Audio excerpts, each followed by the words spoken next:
नमस्कार, आपका स्वागत है फटाफट खबरों में। मैं हूं आपके साथ भावना रनौट। आज हम लेकर आए हैं हरियाणा के हर छोटे बड़े शहर की सबसे तेज और ताजा खबरें। तो चैनल को सब्सक्राइब कीजिए और वीडियो को कहां से देख रहे हैं कमेंट बॉक्स में बताएं।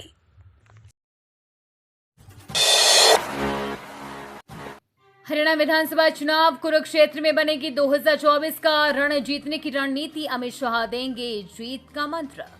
हरियाणा में तीसरी बार सरकार बनाने को लेकर बीजेपी पूरी तरह से गंभीर हो गई है। पार्टी एक के बाद एक लगातार बैठकें कर लोकसभा में 5 सीटों पर हार का मंथन कर रही है।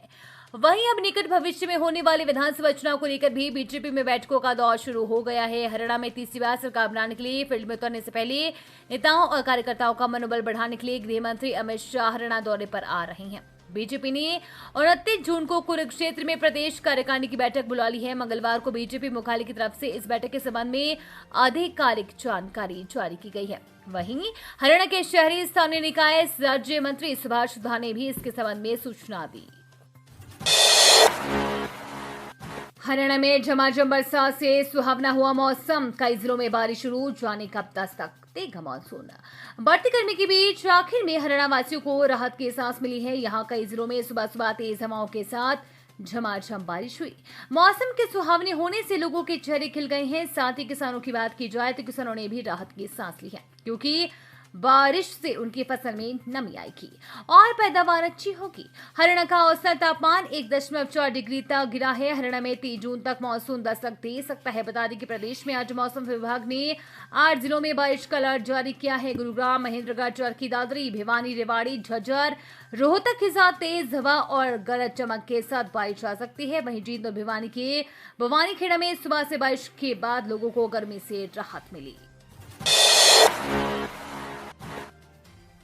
आप जिलाध्यक्ष ने सरकार को बेरोजगारी के मुद्दे पर घेरा, कहा प्रदेश में नहीं पढ़ने लायक सरकारी स्कूल। बदलेंगे हरियाणा का हाल, अब लाएंगे केजरीवाल अभियान को सफल बनाने के लिए कार्यकर्ताओं को जरूरी दिशा निर्देश दिए गए हैं। कल से अभियान बदलाव जनसंवाद शुरू किया जाएगा। इसके जरिए हरियाणा में बदलाव लाया जाएगा, ये कहना है आम आदमी पार्टी के जिलाध्यक्ष विजेंद्र हुड्डा का।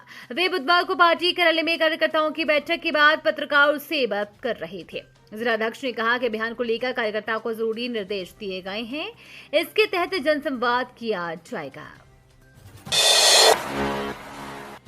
भूख हड़ताल पर रहकर रोडवेज कर्मचारी जता रहे रोष, विभिन्न मांगों को पूरा करने के लिए सांकेतिक धरना।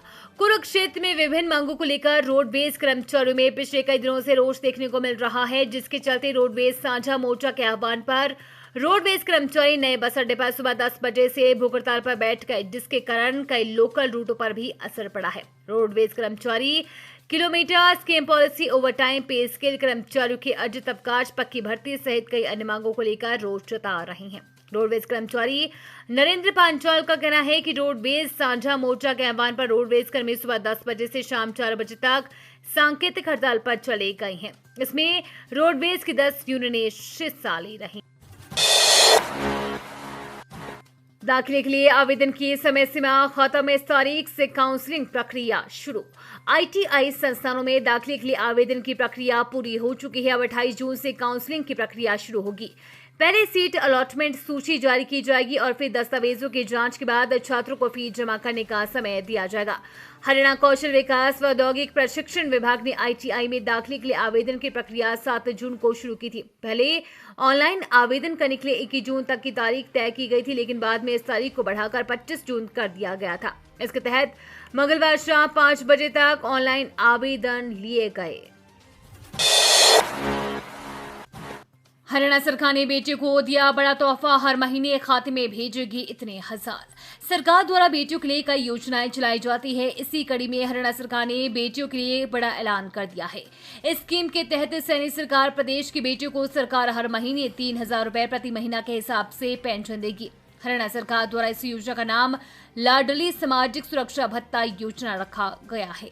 इस योजना के तहत बेटी के पिता की उम्र 45 वर्ष से 60 वर्ष के बीच होनी चाहिए। इस योजना का लाभ उन्हीं को मिलेगा जिस घर में केवल बेटियां हैं। हरियाणा सरकार की लाडली सामाजिक सुरक्षा योजना के तहत बेटियों को मिलने वाली 3,000 रुपए की राशि सरकार द्वारा मां के खाते में डाली जाती है। अगर किसी कारणवश मां का देहांत हो जाता है तो इस योजना का लाभ पिता को देते हुए ये राशि पिता के खाते में सरकार द्वारा ट्रांसफर कर दी जाती है। हरियाणा में नकल पर लगी नकेल, पेपर आउट में शामिल 6 निजी स्कूलों को कारण बताओ नोटिस। नकल पर नकेल कसने पर लगे हरियाणा विद्यालय शिक्षा बोर्ड ने अब पेपर आउट वाले स्कूलों को निशाना बनाया है। पेपर आउट में शामिल 6 निजी स्कूलों के संचालकों को कारण बताओ नोटिस जारी किया गया है, जिसमें साफ लिखा है कि क्यों ना आपकी मान्यता रद्द कर 3 लाख रुपए जुर्माना लगाया जाए। अब इन 6 निजी स्कूल संचालकों को इस नोटिस का जवाब देना होगा। खुशखबरी, 10 साल पहले सेवानिवृत्त हो चुके कर्मचारियों से बंद होगी रिकवरी। वित्त विभाग ने जारी किए ये आदेश। हरियाणा में 10 साल पहले सेवानिवृत्त हो चुके कर्मचारियों से अब अग्रिम राशि की रिकवरी नहीं होगी। वित्त विभाग ने सभी ट्रेजरी अधिकारियों को तुरंत प्रभाव से रिकवरी रोकने का निर्देश दिया है। सेवानिवृत्ति के समय सरकारी कर्मचारी अपनी मासिक पेंशन की अधिकतम 40% राशि अग्रिम ले सकते हैं। सरकार 10 साल के अंदर इस राशि की रिकवरी करेगी। ट्रेजरी अधिकारी उन सेवानिवृत्त कर्मचारियों से भी पेंशन के कम्यूटेड वैल्यू की राशि वसूल रहे थे जिनकी सेवानिवृत्ति को 15 साल हो चुके हैं। हरियाणा के इस गांव में घूम रहे तेंदुए गाय और बछड़ों को बना रहे निशाना, दहशत में लोग। दिल्ली से सटे गुरुग्राम के टीकली गांव में तेंदुए घूम रहे हैं। गांव की गलियों में घूमते ये तेंदुए ग्रामीणों की ओर से घरों के बाहर लगाए सीसीटीवी में कैद हुए हैं। सीसीटीवी की फुटेज के बाद से ग्रामीणों में दहशत का माहौल है।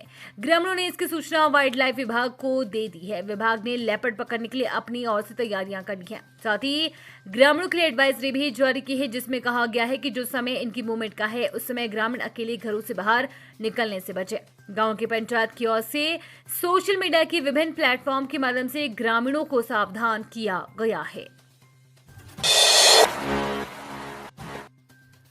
नूह में डीएसपी की हत्या के बाद भी नहीं सुधरे हालात, रोक के बावजूद अवैध खनन जारी।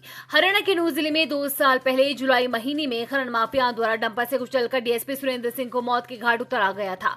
घटना के बाद खनन को रोकने के लिए जिला प्रशासन से लेकर पुलिस के अधिकारियों ने तमाम दावे किए थे, लेकिन स्थानीय पुलिस की मिलीभगत से अवैध खनन का खेल खुलकर खेला जा रहा है। पुनहाना उपमंडल के गांव हतन गांव में इन दिनों खनन माफियाओं द्वारा पहाड़ को तोड़कर बड़ी बड़ी खदानें बनाई जा रही है।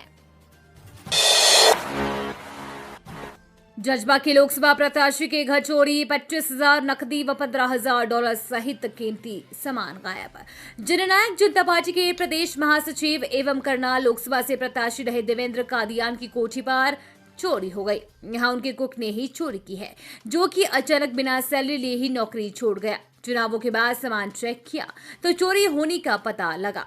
चोर कुक ने कोठी से 25,000 कैश, $15,000 समेत कीमती एयरपोर्ट चुरा ली, जिसकी शिकायत कादियान के पर्सनल सेक्रेटरी ने पुलिस को दी है। पुलिस ने शिकायत के आधार पर चोरी का केस दर्ज कर लिया है।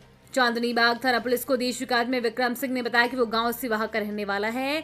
वो सेक्टर 11 निवासी देवेंद्र कादियान के मैनेजर एवं पर्सनल सेक्रेटरी का काम करता है। रेवाड़ी में बड़ा हादसा, जिंदा जलकर 4 लोगों की मौत, 12 मजदूर गंभीर रूप से घायल। कुशखेड़ा औद्योगिक क्षेत्र स्थित एक केमिकल फैक्ट्री में लगी आग से 4 श्रमिकों की जलकर मौत हो गई है, जबकि 12 श्रमिक घायल हुए हैं। इस हादसे में जान गंवाने वाले श्रमिक यूपी व जम्मू कश्मीर के रहने वाले हैं। घायलों को भिवाड़ी के अस्पताल में भर्ती कराया गया है। आग लगने के दौरान फैक्ट्री में 50 से ज्यादा श्रमिक काम कर रहे थे। ये थी आज की फटाफट खबरें। हम मिलेंगे अगले बुलेटिन में, तब तक के लिए धन्यवाद और जय हिंद।